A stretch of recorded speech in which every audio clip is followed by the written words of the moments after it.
Hello students, welcome back to eGrew Learning. So here in this lecture we will talk about what are signum function. Okay, and previously we have talked about what is logarithmic function, what are exponential functions, greatest integer functions, as well as the fractional part function. Now we will discuss the another type, that is the signum function. This is one of the important function from JEE Mains and JEE Advanced point of view. Okay, so let us see what is this function is. So the basic definition of this function, we write this as fx is equals to y is equals to, let's say, sgn of x. Signum is denoted like sgn of x. Okay, but what is the definition of this function? So this function behaves like, if x is not equals to 0, this is equals to mod x upon x, and if x is equals to 0, this will be 0 only. Okay, means अगर x का value 0 नहीं है, means अगर आपका जो input है वो 0 नहीं है, तो this will act like mod of x upon x. ठीक है, modulus of x upon x. अगर x का वैल्यू 0 है तो ये डायरेक्टली आपको आउटपुट भी 0 ही देने वाला है. ओके, फर्दर इसको देख लेते हैं, mod of x upon x कैसे बिहेव करेगा. Now if we know that x is positive, अगर x पॉजिटिव दिया हुआ मीन्स ग्रेटर देन 0 है, तो mod of x automatically positive से ओपन होगा और ये ऑटोमेटिकली नीचे हमारे पास x पड़ा है, सो दिस विल बिकम +1. और अगर x 0 है तो ये 0 ही हो जाएगा डायरेक्टली. और अगर x लेस देन 0 है, अगर आपका जो इनपुट है वो नेगेटिव है, तो मोड ऑफ x हमें पता है कि ये -x से खुलता है, -x. Okay, -x upon x. Now this will become -1. Okay, so this is the basic definition of this function. अगर आपका इनपुट पॉजिटिव है, so we can say that the output will be 1. If our input is negative, we will say that the output will be -1, and our input, if it is 0, then the output will also be equal to 0. Now let us see the graph of this function. This is y. Okay, so if the input is positive, means if we are in the first or the fourth quadrant, the output, we know that this will always be +1. 0 is not included here because we have taken x greater than 0. So if the input is 0, the output will also be 0. This point is dark. Okay, and if the input is less than 0, then the output will be this. Okay, this is -1, this is +1, and this is your 0. Okay, so if R input is positive, simple सी बात है कि अगर input positive है तो answer +1 आने वाला है, इनपुट नेगेटिव है तो आंसर -1 आने वाला है. यही है अपना सिग्नम फंक्शन. अब हम इसका डोमेन के बारे में बात कर लेते हैं. डोमेन ऑफ द फंक्शन क्या है?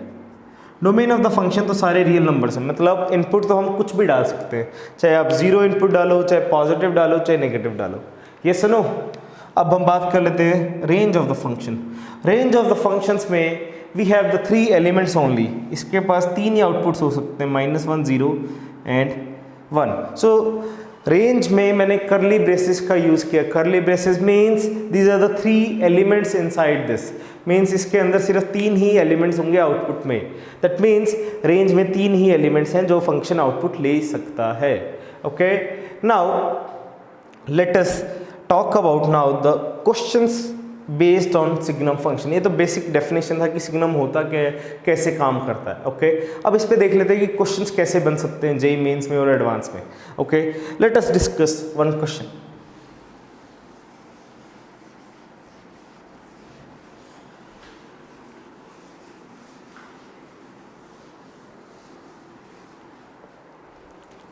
So the question number 1 that we need to discuss is, find range of signum x square minus 3x and let's say plus 4. Okay, so we need to find out the range of this function.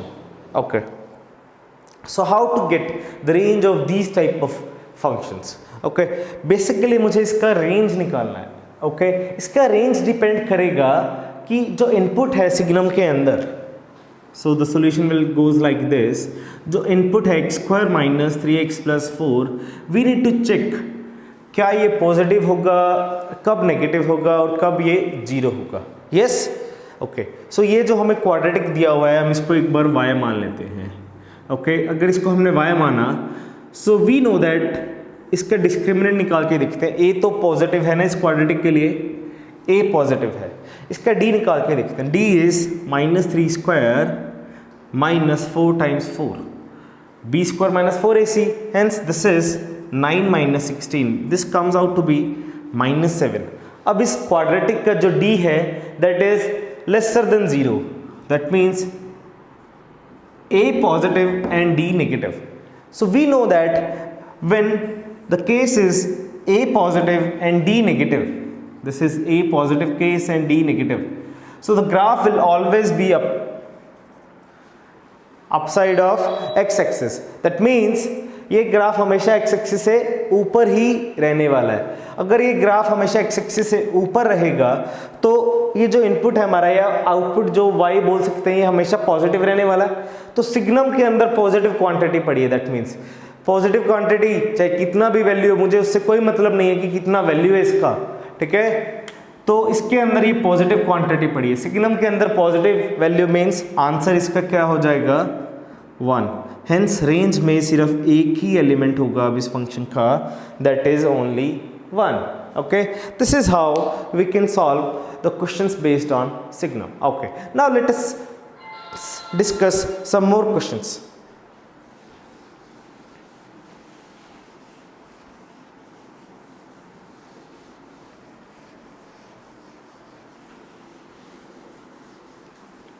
Okay, अब इस पे कुछ और questions देख लेते हैं. जैसे अब है फाइंड इक्विवेलेंट फंक्शन ऑफ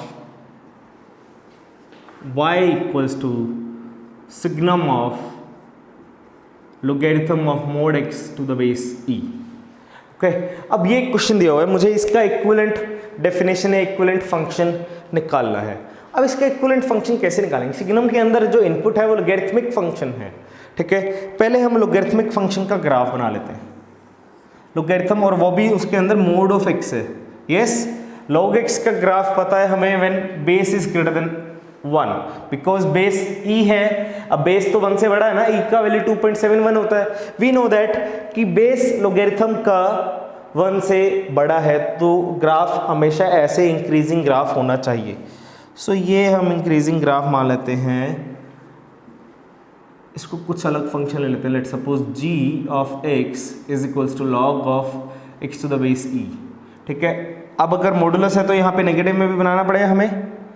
इसको भी ले लेते हैं, g is log of e to the base mod x, यहाँ पे भी मोड x. ओके, अब बात आती है कि जो इसका आउटपुट है, ये जो फंक्शन आप ग्राफ, ये तो इनपुट है ना इसके लिए, सिग्नम के लिए तो ये इनपुट है g ऑफ x. यस, तो अब g ऑफ x का इनपुट जब जहाँ तक नेगेटिव है वहाँ तक हम ग्राफ क्या बनाएंगे, मतलब -1 से लेके, दिस पॉइंट इज -1 से लेके 1 तक, -1 से लेके 1 तक हम क्या बनाने वाले हैं सिग्नम का ग्राफ, -1. ओके, एंड 1 और -1 पे ये ग्राफ पॉजिटिव मीन्स 0 आने वाला है. 1 और -1 पे ग्राफ 0 आने वाला है.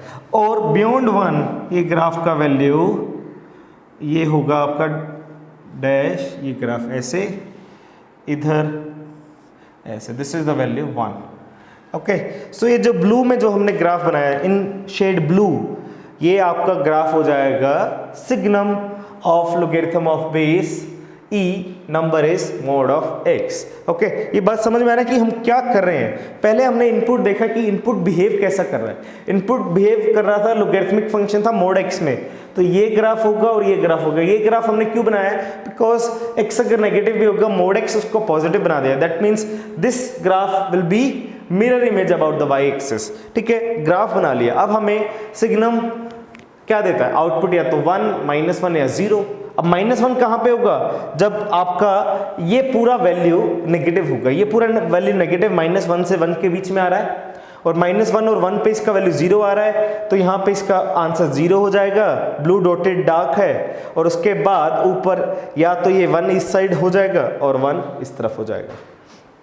मीन्स -1 से लेके 1 तक आप ये ग्राफ यहाँ तक बना सकते हैं। ठीक है, -1 से लेके 1 तक ये ग्राफ जो आपका रहेगा वो -1 से इस तरफ, -∞ to -1 and 1 to infinity, the value of the output, that is y, will be +1. Okay, now let us discuss one more question on this type.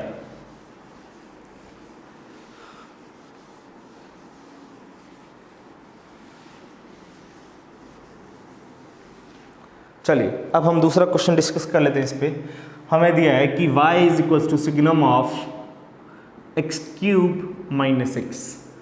अब हमें इसका आउटपुट बताना है, मतलब ये ग्राफ कैसे बिहेव करे। अब हमें क्या पता है कि y इक्वल्स टू x³ का ग्राफ पता है और y इक्वल्स टू x का ग्राफ ऑल्सो पता है।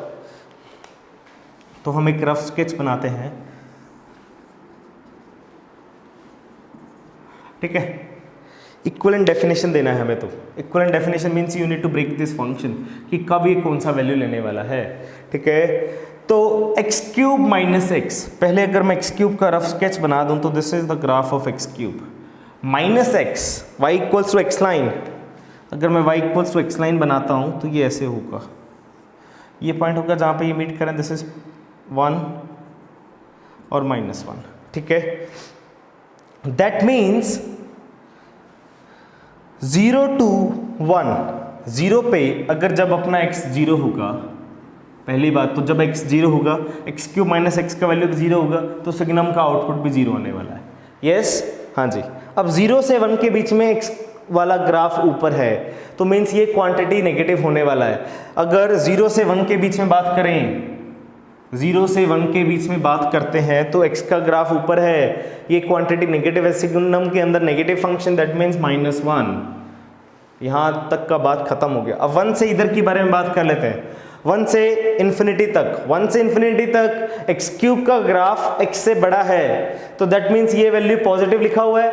ये वैल्यू अगर पॉजिटिव लिखा है सिग्नम के अंदर, positive means answer 1, that means 1 when x is greater than 1। Yes, अब एट x इक्वल्स टू 1 पे दोनों बराबर हैं, तो 1 पे भी आंसर अपना 0 आने वाला है। ओके, तो और उसके बाद बात कर लेते हैं लेफ्ट साइड पे, -1 से लेके 0 तक, -1 से लेके 0 तक x³ बड़ा है। x³ बड़ा है तो इनपुट इसके लिए पॉजिटिव है। So when x is -1 to 0, तो x³ पॉजिटिव है, तो फंक्शन की वैल्यू +1 आने वाली है। यस, और अब यहाँ पे x बड़ा हो रहा है, x बड़ा हो रहा है ना, -∞ से -1।